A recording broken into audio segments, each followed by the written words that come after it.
Welcome to the podcast, Coronavirus Crisis Carpe Diem, where you and I rise up and embrace the possibilities and opportunities for spiritual and psychological growth in this time of crisis, all grounded in a Catholic worldview. We are going beyond mere resilience to rising up to the challenges of this pandemic and becoming even healthier in the natural and the spiritual realms than we were before. I'm clinical psychologist Peter Malinoski, your host and guide with Souls and Hearts at soulsandhearts.com. Thank you for being here with me. Now, let's just jump in right away with this critical, central question. Why is it that we have such a hard time trusting God? Why is it that our confidence in God is so inconsistent? Why is it that we are so fickle? Why is it so hard for us to be like little children in our trust and in our vulnerability with God? Why is it so hard for us to have that absolute confidence in God, the confidence that He merits, that He deserves from us? That's what we're going to be addressing in episode 30 of Coronavirus Crisis Carpe Diem, released on August 24th, 2020, from the Souls and Hearts studio in Indianapolis. The title for today's episode, episode 30, is How Small and Childlike Are We Supposed to Be? We're going to get into the psychological side of that question of childlike trust. We're getting into the psychological aspect of it. There are other sides to the question, the spiritual side, the moral side. We'll address those sides in passing, but what is so often neglected, so often denied, so often ignored, and so often unknown and unavailable to so many Catholics, what we really need so badly is a realistic, accurate understanding of the psychological factors, the factors in the natural realm that get in the way of us trusting God and trusting Our Lady. We've certainly touched on some of these factors before, so we'll review for a moment now. We're going to go back and we're going to take a look at what we have already developed in previous episodes. So here's the causal chain as we've described it so far. We have distorted God images in our bones. That is, we have distorted God images in the emotional, intuitive parts of us. The trouble happens when we give in to these God images, when we let them dominate us, when we let them take us over, when we default to them, and when we act in accord with those false God images. Then our self-image deteriorates. Meanwhile, we drift away from God or even flee from Him. All the while, we're losing our peace, our joy, and our well-being. When that gets bad enough, we become symptomatic. We become anxious, depressed, apathetic, hopeless, panicky, obsessive. Whatever our symptoms are, that's what we start to face. What's the main psychological reason that we don't resist our problematic God images? Again, I'm talking about psychological reasons here, not spiritual reasons like having a particular vice. I'm not talking about cases in which there's some sort of, demonic activity or something like that. I'm talking about psychological reasons. Psychologically, what happens is that we lose track of who God really is. We don't see God clearly in those moments. We waver. We're tempted to doubt. We're inclined to fall again into our destructive patterns, whatever those are for us. We are lured by our false God images into ways of thinking, feeling, desiring, acting that are harmful to us and harmful to other people. So why do we mistrust God and why do we mistrust Mary so much? Well, I'll give you the answer. It's because we are acting too grown up. We are trying to be way too big. Now, we may be doing that through actively mistrusting God, actively fearing God, actively fleeing from Him, actively trying to take over and run our own show, or we could be doing that by not considering God at all, by basically forgetting about Him, neglecting Him, moving away from Him, but not even deliberately. That's what we're like when we act big. Now, we all know the Bible verses, right? We've heard them. The Bible verses about, let the little children come to me and do not hinder them, right? But do we get what they really are saying? Do we really understand what these Bible verses are saying? I want to review some of the verses in the gospel just to really drive home a point about how small we really are supposed to be. And we're going to take a look at this from some different translations, and we're actually going to dive into the Latin a little bit to get an idea of what Christ means, what our Lord means, what Jesus means when he is talking to us about being small. We're going to start with some verses from chapter 18 of Matthew's Gospel, verses 1 to 6. And at that time, the disciples came to Jesus saying, "Who is the greatest in the kingdom of heaven?" They wanted to know who the greatest was going to be in the kingdom of heaven. This was a huge question. They were struggling with it, right? There was some idea about maybe I want to be the greatest in heaven. How can I do that?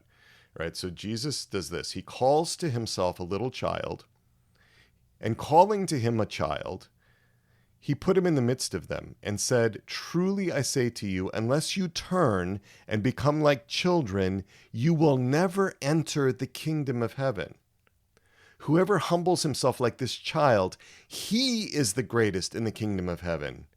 Whoever receives one such child in my name receives me, but whoever causes one of these little ones who believe in me to sin, it would be better for him to have a millstone fastened around his neck and to be drowned in the depth of the sea."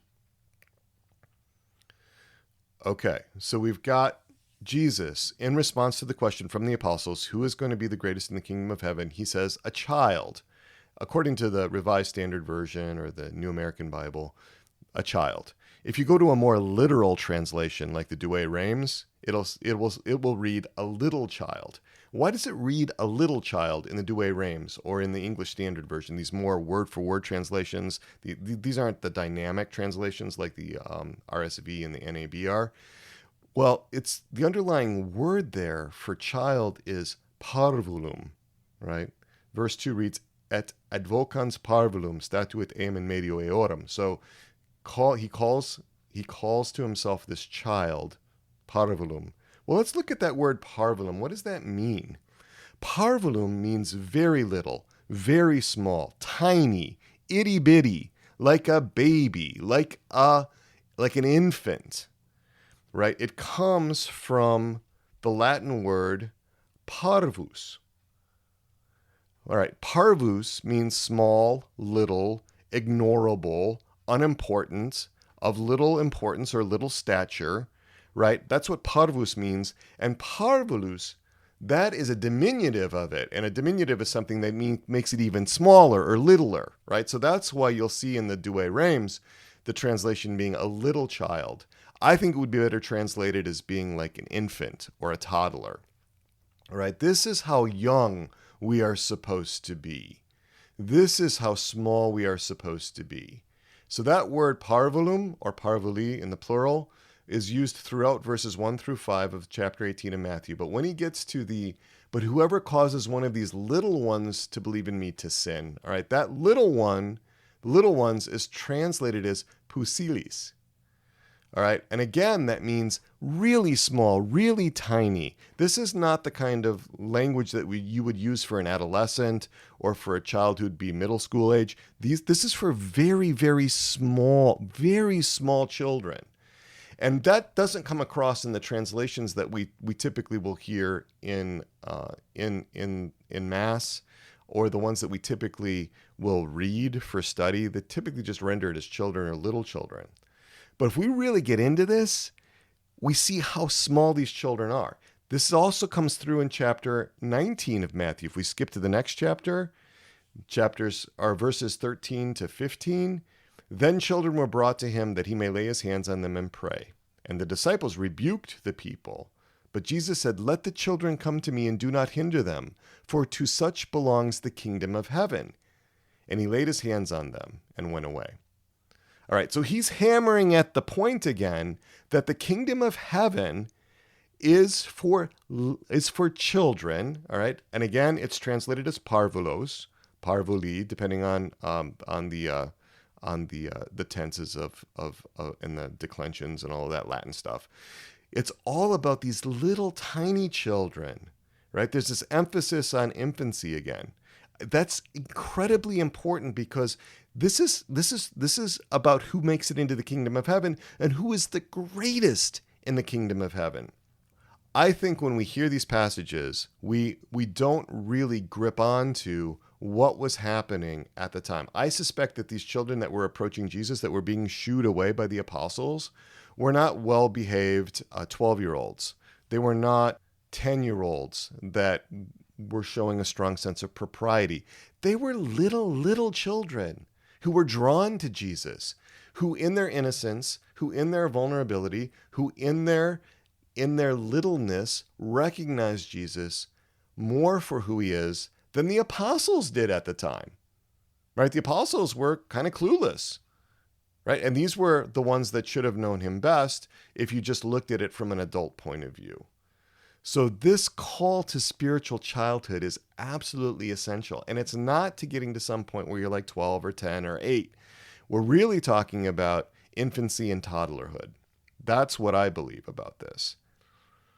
Right, so let me give you a little story about my cousin Ryan. This happened many years ago. We're probably talking about 35 years ago. He was 3 years old, and I was in my teenage years.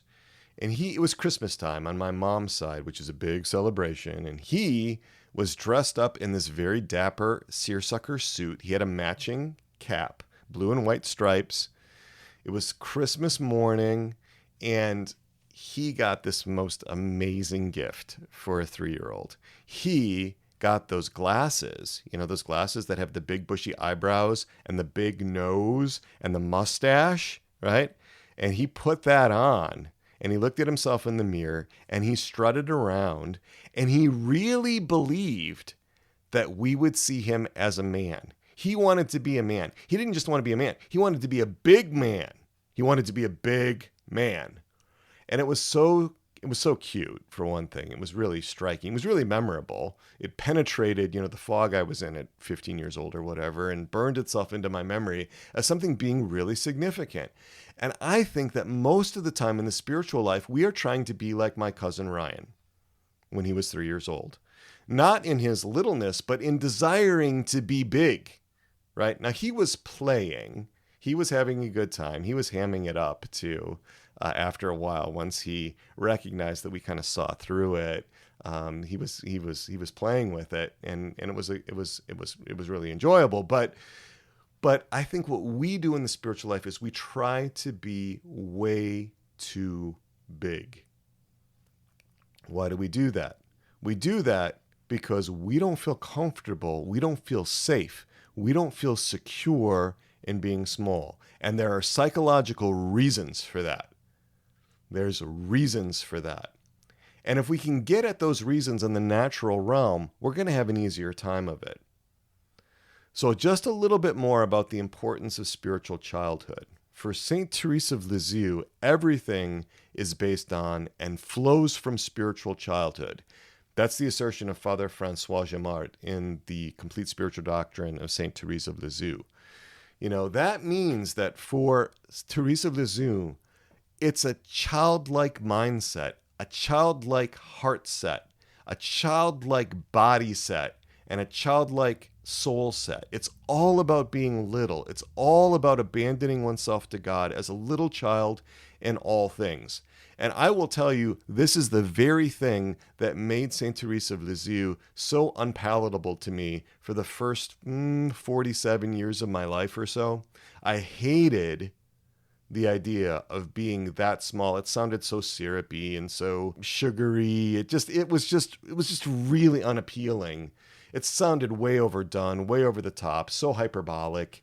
But really what was going on for me was a rejection of that teaching, a rejection of her spirituality, because I did not want to be small. There are times right now where I don't want to be small. Right? St. Teresa of Lisieux says it is confidence, and nothing but confidence, that must lead us to love. This was in letter 197 to Sister Maria of the Sacred Heart, her sister, her biological sister, as well as her sister in the convent at Lisieux. But that is much easier said than done. There are parts of us that believe very strongly that we're going to be harmed, that we may even be annihilated if we become small, if we become vulnerable, if we become like little children again. Right? So what we want to do instead is that we want to approach God on my own terms, on my own conditions, within my own field of vision, within my own understanding. We typically don't assume that we're going to meet God as equals exactly, right? But we're going to be maybe partners. We're going to hash this out together. We're going to be like almost equally yoked or something. Do you guys remember the bumper stickers? They were popular a number of years ago that said, like, God is my co-pilot, right? We want to have that sort of attitude. We want God with us, but we want him to basically sign off on the plans and the ideas and the goals that we have because of our God images, because there are issues with really being able to enter into a trusting relationship with God. And that is a function of our very first experiences. And we're going to get to that in a minute. We all have had experiences before the age of 24 months that complicate the way that we see God. I just want to go back, though, and enter into Scripture just a little bit more about the absolute dependence that we have on God. And some of you may be really uncomfortable at this point in the podcast. They may be like, oh, this is really stirring me up, right? Because I'm not mincing any words when it comes to the absolute dependence we have on God, the absolute need we have to have that childlike confidence in God in order to be in relationship with him. And if you're getting stirred up by that, that's actually really significant. I'm not actually all that comfortable with the whole idea, and I've been working with this stuff for years now. So let's go ahead, though, and take a look at what Christ tells us in John chapter 15. He says, I am the true vine, and my Father is the vine dresser. Every branch of mine that bears no fruit he takes away, and every branch that does bear fruit he prunes, that it may bear more fruit. You are already made clean by the word which I have spoken to you. Abide in me, and I in you. As the branch cannot bear fruit by itself, unless it abides in the vine, neither can you, unless you abide in me. I am the vine, you are the branches. He who abides in me, and I in him, he it is that bears much fruit. And this is the money quote right here. For apart from me, you can do nothing. For apart from me, you can do nothing, right? Listen to the language here. We are to abide in Jesus. We really understand what that means. That means like being with him.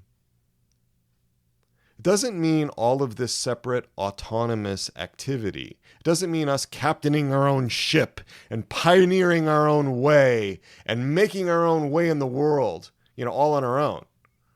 Which is, something that's very much a part of the culture in the U.S., this pioneering spirit, this rugged individualism, this idea that I make my own way. No, what he's saying is, apart from me, you can do nothing.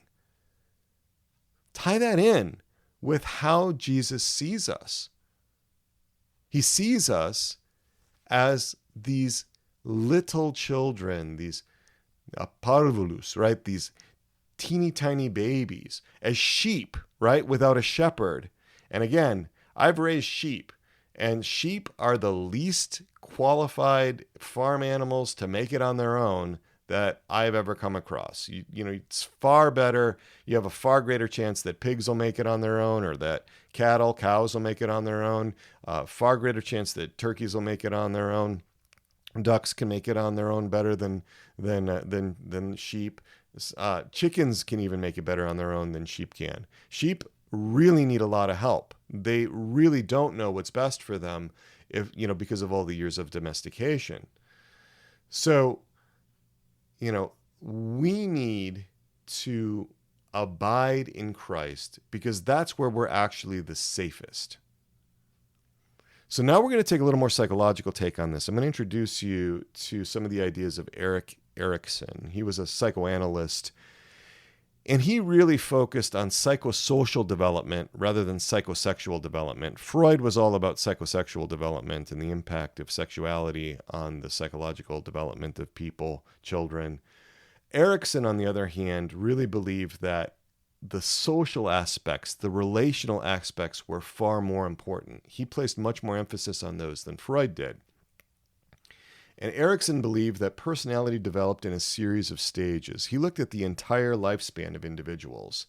And he looked at developmental tasks or internal conflicts that had to be resolved in order for the person to move to the next step. And we're only going to look at the very first developmental task that Erikson posited. And that is the whole question of trust versus mistrust.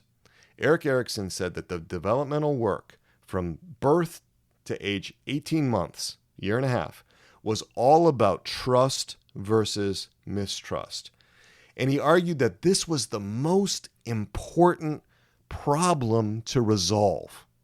This was the most important phase of life, 0 to 18 months, because it shapes our view of the world. It very much shapes our personality, the influences that we have around whether we can trust or not trust. That becomes so huge. So can I trust those who care for me? Can I trust those who are near me? Or maybe I can't, right?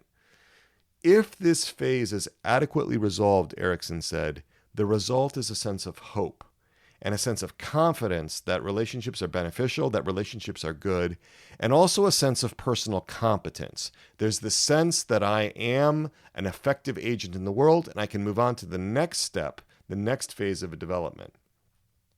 So what does this mean? That means that if the infant or the toddler is hungry, thirsty, cold, hot, sick, tired, in need of a diaper change, in need of reassurance, right? Fell down, got injured, needs help.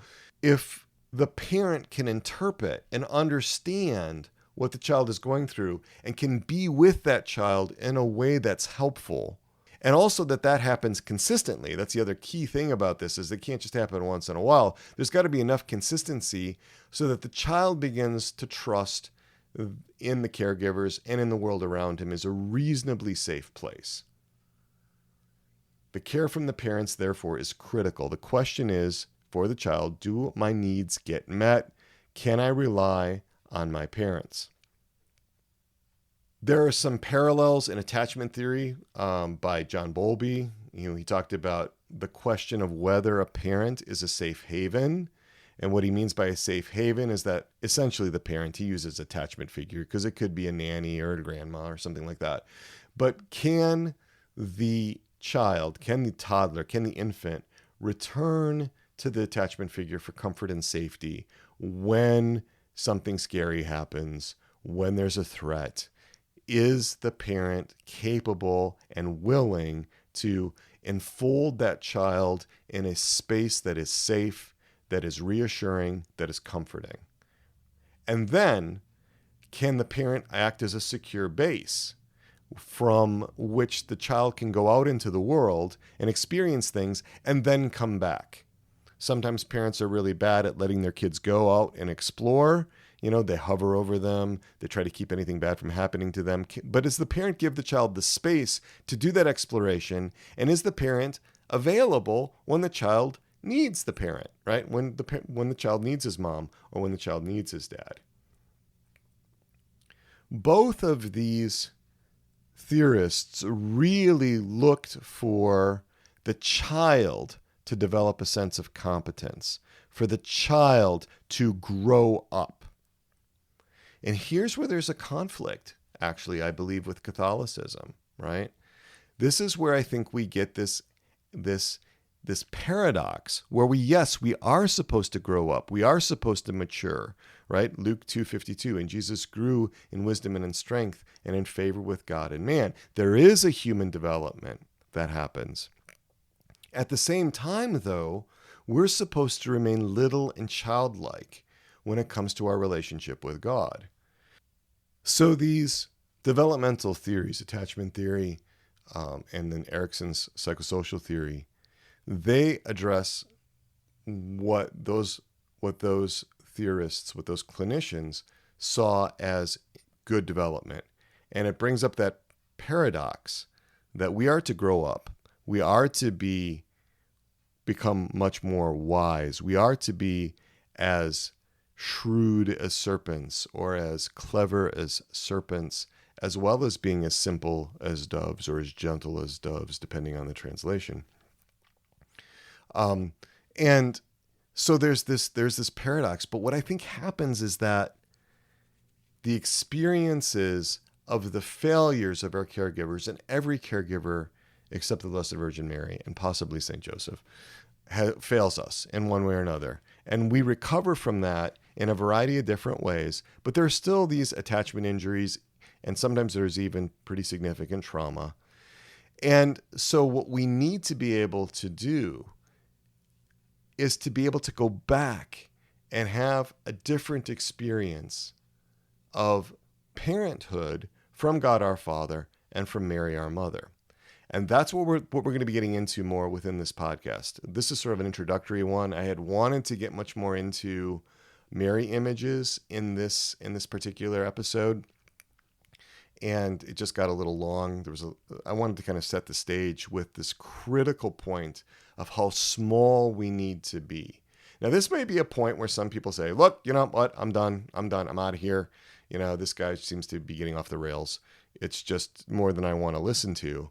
But I think if we really get into looking at this, and when I've worked with people that were pretty well adjusted, on the surface at least, and they come in for different kinds of evaluations, fitness for duty evaluations, for example, for sensitive government positions, or when you've had men that are relatively well adjusted that have come in because they're candidates for the priesthood or religious life, or women candidates for religious life.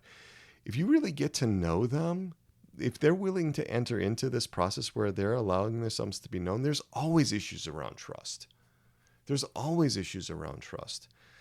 while the attachment researchers initially back in the 60s, and so Mary Ainsworth and others said that, about 70% of people are securely attached. I think that when it comes to God, it's much harder to be securely attached, in part because it's a different kind of relationship. It's a relationship with a purely spiritual being when we're relating with God the Father. So it's harder to get the kind of cues that we're familiar with as far as whether we really are safe or not. There's a whole different way of having to relate. And so any issues that we have that are unresolved around trusting in the natural realm are likely to be reflected in the same kinds of difficulties in the spiritual realm. One of the things that I think is vitally important is that we focus on how do you resolve those things. So we've done a whole lot of work around God images. We just wrapped up 5 complete episodes where we reviewed 14 problematic God images. We're now going to be moving into what kinds of things can we be doing to help resolve the psychological impediments to being able to know God as he actually is, to be able to trust him, and to be able to abide in him. Here's the kicker, though. It's not something that we can really do on our own. This is the real problem. This is why this is such a thorny issue for people, is that because we're little, like infants, like toddlers, like sheep, because we are not super competent, because we are not supposed to be in charge, we're not supposed to be the pilots of our own plane, we're supposed to be able to have this trust in God. How do we do that, right? It's sort of like saying, in order to trust in God, I've got to trust in God. Well, here's the answer. The answer is that we actually simply have to let God in. We have to actually approach God with humility, with courage, and with an openness. And this is something that we will be given the graces to be able to do if we're open to it, if we desire it. And God is going to have a huge amount of tolerance for all of our missteps. The ways that we come up short, the ways that we fall, our inadequacies, all of that. Again, that's expected when you're working with little children. Let the little children come to me. The parvulos, the little ones. The itty-bitty ones, the teeny-tiny ones, the insignificant ones, the ones that don't get noticed. Those are the ones he's asking into relationship with him. And so we're going to look at why it's so important for us to have a spiritual father in God the Father, why it's so important for us to have a spiritual mother in Our Lady, and why it's important to have the saints. Because sometimes, to be really honest with you, the idea of this level of intimacy with God the Father is just way too much for some people. And so we can bring in people like saints like St. Joseph, for example, because there's so much that can be learned from St. Joseph in real relationship. And as a psychologist, I'm interested in doing this not just because of the spiritual aspects of it, because again, that's not my area of expertise. What I'm interested in bringing in God the Father, St. Joseph, Our Lady, other saints, is to be able to heal the mother wounds and the father wounds that we have, the unresolved traumas, the attachment injuries on the natural level. Because any wound that you received, any injury that you received, any inadequacy that your mom had in that moment, that your dad had in that moment, even if it was a little thing, if it was a huge thing, whatever it was, God knew about it before time began. He knew about it before time began. And from our limited points of view, so often parts of us get wrapped up in, how could he have let this happen? There's so many ways in which we don't understand, so much that we don't understand about our own suffering, that we wall off in order to make it through the day, in order to make it through our childhoods, in order to make it through adolescence, in order to make it through adulthood. But I'm here to tell you that it has never failed with my clinical work, with those that I've been privileged enough to walk with when they've done this kind of work. God has never failed them. He has never failed them once. And there have been some really dark times. I have been really inspired by some of my clients and the work that they have done. They're just really amazing. But it comes down to, can they enter back into that smallness, that littleness? Can they go back to that childlike trust and dependency on God, which then opens the door to abandonment, which then opens the door to greater humility, which then opens the door to all of the other aspects of the spiritual life. That's actually core. If you don't have that, you're going to be missing something very significant. And that was one of the reasons why I think our Lord was so critical of the Pharisees. I think they struggled, or didn't struggle, with being small, right? Maybe it's better said that they didn't struggle with being small. They just weren't going to be small. They were going to be big. They were going to be large. They were going to be in charge, right? And there was no way for them to be able to relate with our Lord. So you see this on both sides.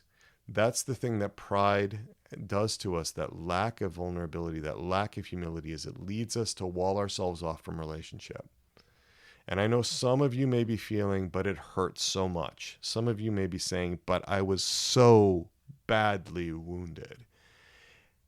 And I want you to know that God gets that, and that those things only happen so that some greater good could come from it. Now, sometimes that may sound to people like it's whitewash, that it's just some kind of spiritual bypassing, but it actually is true. And if you really sit down and allow that truth to be there, I think it becomes undeniable for people. You actually have to actively resist it in order to not let it sink in.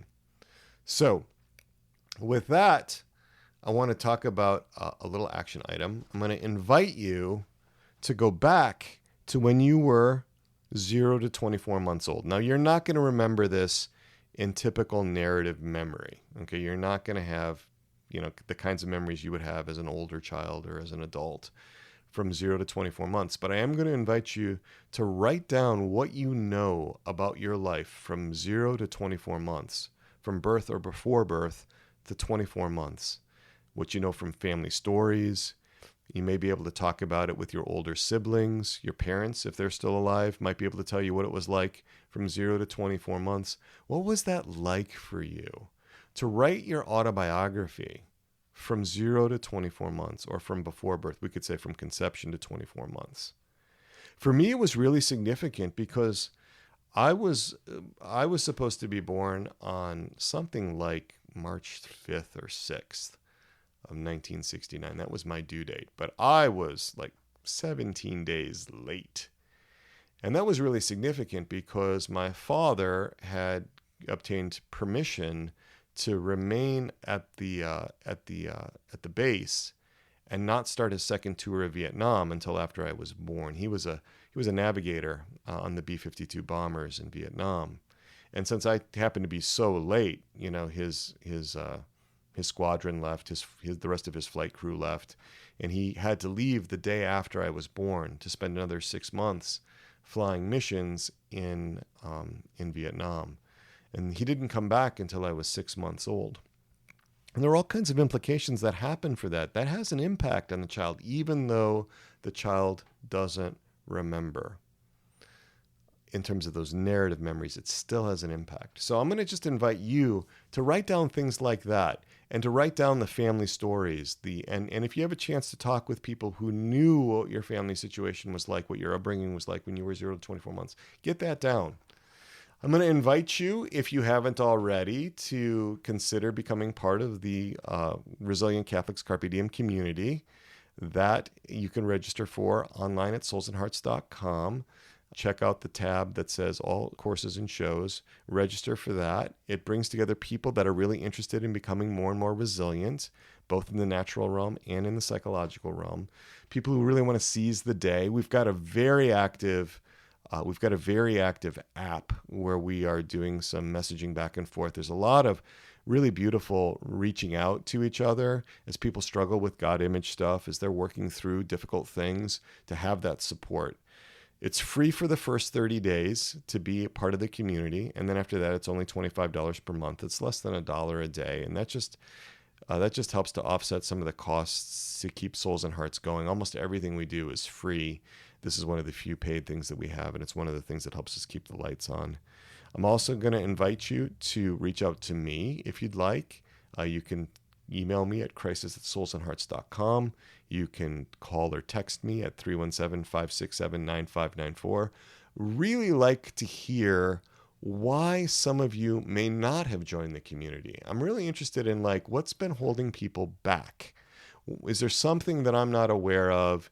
Is it something that's gone on with the podcast, something that you find, problematic or aversive or something like that? Or is it, maybe just feeling uncomfortable? Maybe there's a little sense that it would be a good thing to do, but you're not quite ready yet. If you're willing to let me know why you haven't joined the community, if you haven't, I would love to know that, just because it's just really valuable information for me to understand how to make the community more inviting, how to make it a better place for folks where they can feel welcome and they can feel that it's safe enough to take that step.